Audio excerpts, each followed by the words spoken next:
Ibotta making its debut on the New York Stock Exchange, pricing well above its range at $88 and opening at $117 per share. Will that encourage other companies waiting in the wings to jump into the public markets? Well, joining us now is JC2 Ventures CEO and former Cisco CEO, John Chambers. John, it's great to have you back on the show. Let's start right there. Is this a strong enough debut to coax more companies out of the wings? Well, Morgan, I think it's a good start would be the right way to word it. When I think about the IPO market, I think first about the general market, which clearly has been on a pretty good movement over the last 6 to 9 months. Last couple of weeks, hopefully, will be an exception. Then I look at M&A activity, and that's starting to increase again. And I'm fortunate enough to have 2 of the top 3 M&A exits of VC-backed companies to strategic partners, where Pensando was bought by AMD and OpenGov was bought by Cox in terms of the direction. Usually then you see VC spending loosen up. We're starting to see that. Still very tough on the multiples, but I've done more investments in the last 4 months than I've done in the last 18 months in terms of opportunities. The IPO market should follow, assuming the economy does well and continues to look good. I look at how the consumer holds up as the key variable there personally in terms of costs that are incurring in the area of housing and gas. But when I talk to the large financial organizations, the consumer is still holding up pretty well, although beginning to eat into their savings.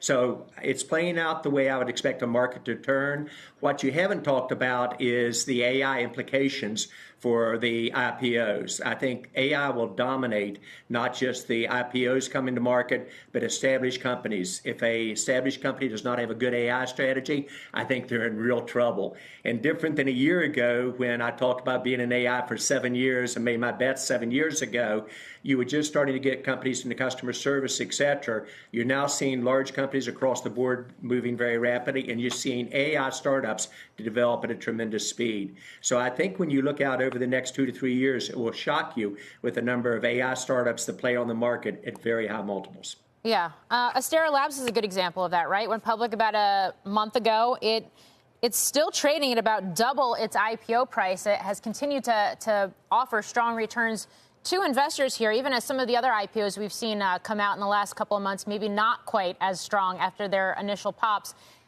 Is that really the type of company that is actually going to come to market, or at least come to market first? Companies that have strong balance sheets and companies that do have a strong AI story to share with investors? Yes, and you asked 3 component parts. First, if you haven't got a strong AI story, whether you're an established company or startup, you've got a problem already. And it needs to be more than a strategy. It needs to be well into the implementation stage in terms of it. In terms of AI's implication, let me just give you some numbers that I see with the startups. It used to take a startup literally 5 years to get to a $5 million run rate. I'm now seeing startups do that in 18 months. And you're seeing coding that used to take 2 years. Everybody talks about customer service being a big payback with AI. Actually, the developers and the coders think of them as the industrial revolution manufacturer workers. Their productivity is up sometimes 3 to 4 times what it was before with higher quality.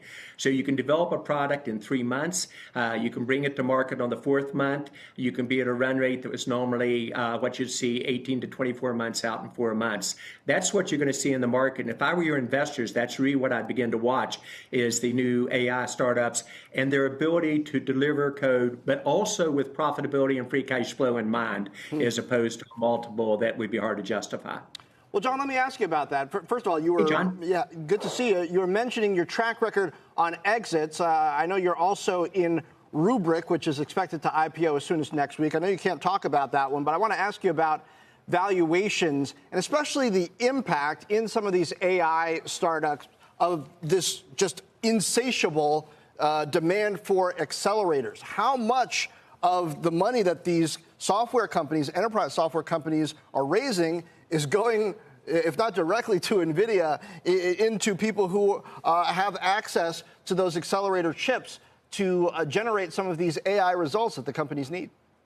So in reverse order, NVIDIA is the best indicator of how AI is going, and I think Jensen's doing an amazing job there. I'd watch AMD as well.